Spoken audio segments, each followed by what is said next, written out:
Hello বন্ধুরা, welcome to Mampi's kitchen. Mampi's কিচেনে আপনাদের সকলকে স্বাগত জানাই। আজকে আমি আবারও একটা নতুন রেসিপি নিয়ে হাজির হয়েছি, যেটা খুবই সুস্বাদু খেতে এবং খুবই সিম্পল একটা রেসিপি। তো চলুন দেখে নেওয়া যাক কী তৈরি করছি আজকে। তার আগে ভিডিওটি পুরো দেখার অনুরোধ রইল। দেখে যদি পছন্দ হয়ে থাকে তাহলে লাইক, শেয়ার, কমেন্টস করতে ভুলবেন না এবং সাবস্ক্রাইব করে দেবেন, যাতে আমার নিত্য নতুন রেসিপি আপনাদের কাছে পৌঁছে যেতে পারে। তাহলে চলুন আপেলের হালুয়া বানাতে কি কি লাগবে আমাদের দেখে নেওয়া যাক। আপেল লাগবে 2 থেকে 3টে, 50 গ্রাম মতো খোয়া ক্ষীর লাগবে, সেটা আমি বাড়িতেই তৈরি করে নিয়েছি। আপনারা চাইলে দোকান থেকে কিনে নিয়েও ব্যবহার করতে পারেন, আর চাইলে ঘরেও বানাতে পারেন। লাগবে কিছুটা চিনি, লাগবে ঘি, লাগবে কেশর,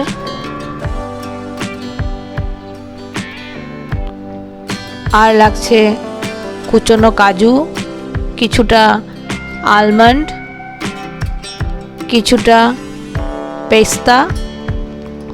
সবগুলোকেই কুচি করে কেটে রেখে দেব।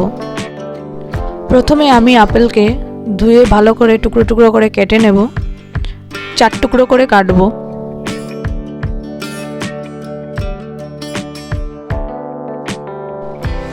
আপেলের মাঝখানের বীজগুলো ভালো করে ছাড়িয়ে নেব।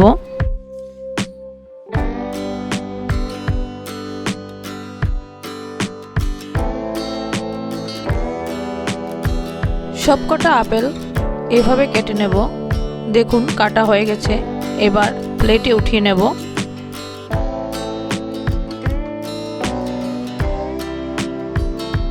এবার আপেলের খোসাও ছাড়িয়ে নেব।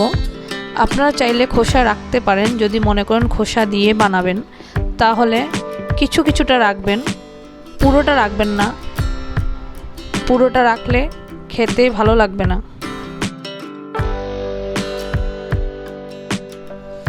খোসা ছাড়ানো হয়ে গেছে। এবার সবকটাকে গ্রেট করে নেব। সবসময় মাথায় রাখবেন বড় ব্লেডের সাহায্যে যেন গ্রেট করা হয়।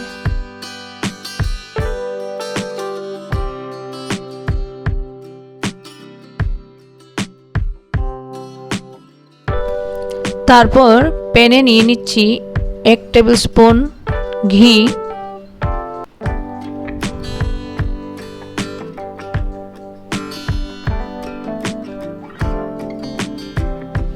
ঘি গরম হয়ে যাওয়ার পর দিয়ে দিচ্ছি কুচি করে রাখা আমন্ড বাদাম, কুচি করে রাখা কাজু বাদাম,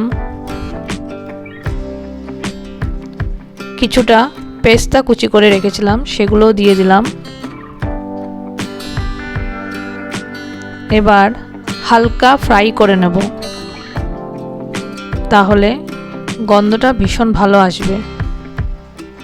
আপনারা চাইলে ড্রাই রোস্টও করে নিতে পারেন, কিন্তু রোস্ট বা ফ্রাই অবশ্যই করতে হবে। ড্রাই ফ্রুটসগুলো হালকা ভাজা হয়ে গেছে। এবার উঠিয়ে নেব প্লেটে। আবার দিয়ে দিচ্ছি 1 চামচ মতো ঘি।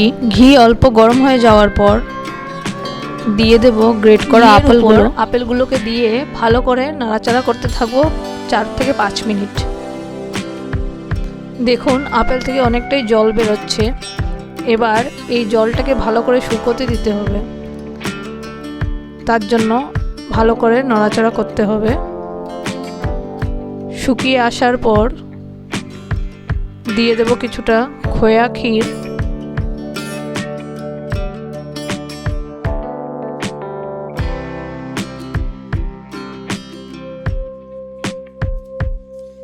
খোয়া ক্ষীর দেওয়ার পর ভালোভাবে আবার নাড়াচাড়া করতে হবে। ভালো করে শুকিয়ে আসার পর দিয়ে দিচ্ছি জাফরান কিছুটা, তাতে খুব সুন্দর রং আসে, গন্ধটাও ভালো আসে। আর হ্যাঁ, আপেল কম বেশি সবার বাড়িতেই থেকে থাকে, তো আমরা যখন তখন ইচ্ছে এই রেসিপিটাকে বানিয়ে নিয়ে খেতে পারি। আর ঝটপট করে কেউ এসে গেলে তাকেও বানিয়ে দিতে পারি, কারণ এটা খুবই একটা সিম্পল এবং সুস্বাদু একটি ডেজার্ট বলতে পারেন। তারপর চিনি দিয়ে দিলাম। আপনারা সেটা আপনাদের স্বাদ মতো বুঝে দেবেন, কে কতটা মিষ্টি খেতে ভালোবাসেন সেই বুঝে আপনারা ইউজ করবেন। হালুয়াটা অলমোস্ট রেডি হয়ে গেছে। এবারে দিয়ে দেব ভেজে রাখা ড্রাই ফ্রুটসগুলো, দিয়ে অল্পক্ষণ নাড়িয়ে নেব। নাড়াচাড়া হয়ে গেছে, এবার এটাকে সার্ভ করে নেব।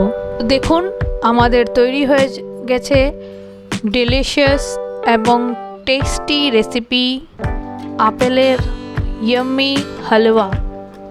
আপনাদের যদি এই রেসিপিটি ভালো লেগে থাকে তবে অবশ্যই লাইক, শেয়ার, কমেন্টস করতে ভুলবেন না। সাবস্ক্রাইব করে পাশে থাকবেন। যখনই আমি নতুন রেসিপি নিয়ে আসব আপনাদের কাছে যেন সেই নোটিফিকেশনসগুলো চলে যেতে পারে। ভালো থাকবেন, সুস্থ থাকবেন। আপনাদের সকলকে ধন্যবাদ জানাই এই পুরো রেসিপিটি দেখার জন্যে।